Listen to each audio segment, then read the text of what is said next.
snug in their beds, while visions of sugar plums danced in their heads. And Mom in her kerchief, and I in my cap, had just settled down for a long winter's nap. When out on the lawn there rose such a clatter that I sprang from my bed to see what was the matter.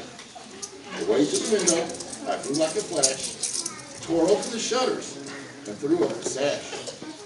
The moon on the breast of the new falling snow gave a luster of midday to objects below. And what to my wondering eyes did appear but a miniature sleigh and 8 tiny reindeer. And a little old driver so lively and quick, I knew in a moment it must be St. Nick. More rapid than eagles his coursers they came, and he whistled and shouted and called them by name. Y'all know the name?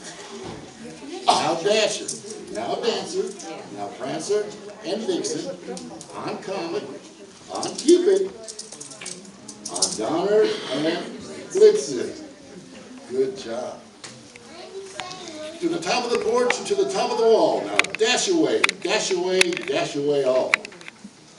So up to the housetop, the coursers they flew, with a sleigh full of toys, and St. Nicholas too.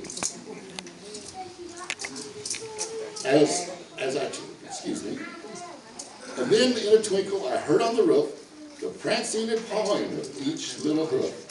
And as I drew in my head and was turning around, down the chimney St. Nicholas came with a man.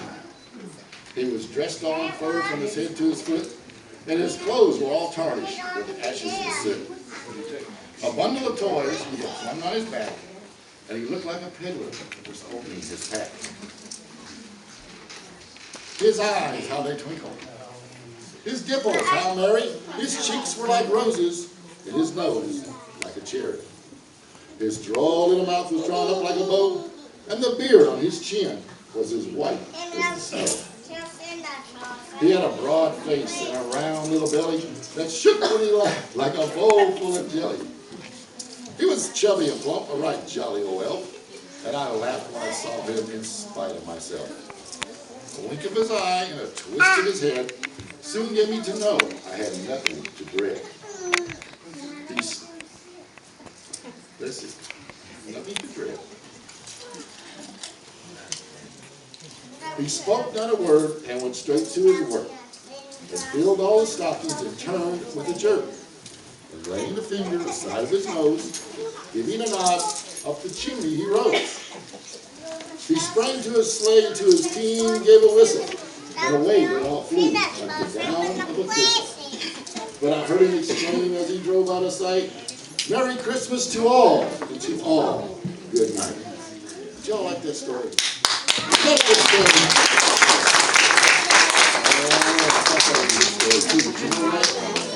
That story was written by a man, I'd say probably 100 years ago or more.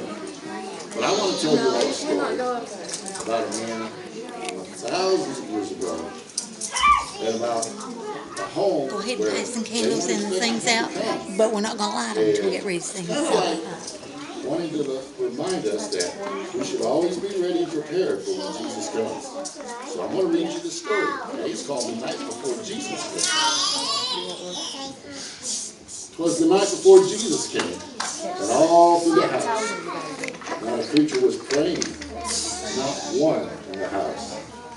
Their Bibles were laying on the shelf without care, in hopes that Jesus would not come there. The children were dressing to crawl into bed, not once ever kneeling or bowing a head. And Mom in her rocker with baby in her lap was watching the TV while I took a nap. When out of the east there arose such a clatter, I sprang to my feet to see what was the matter. Away to the window I flew like a flash, tore open the shutter and threw up the sash. And what to my wondering eyes should appear but angels proclaiming that Jesus was here. With a light like the sun sending forth a bright ray, I knew in a moment that this must be the day. The light of his face made me cover my head. It was Jesus returning just like he had said.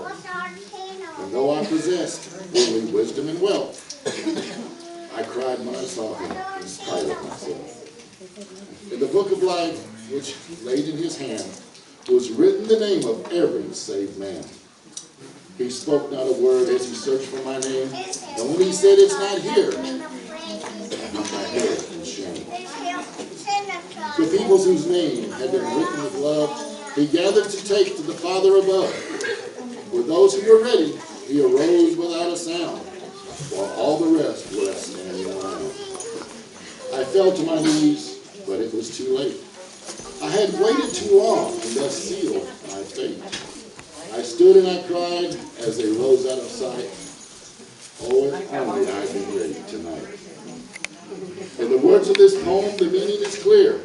The coming of Jesus is drawing near. There's only one life, and when it comes to the last call, we'll find that the Bible was true after all. Amen. All right, boys and girls, you did good. Thank you. Now Santa has to go check on his reindeer because my elves sometimes kind of slack a little bit. So I'm going to go check him, and I'll be back in a little bit, all right? All right, everyone. Thank you.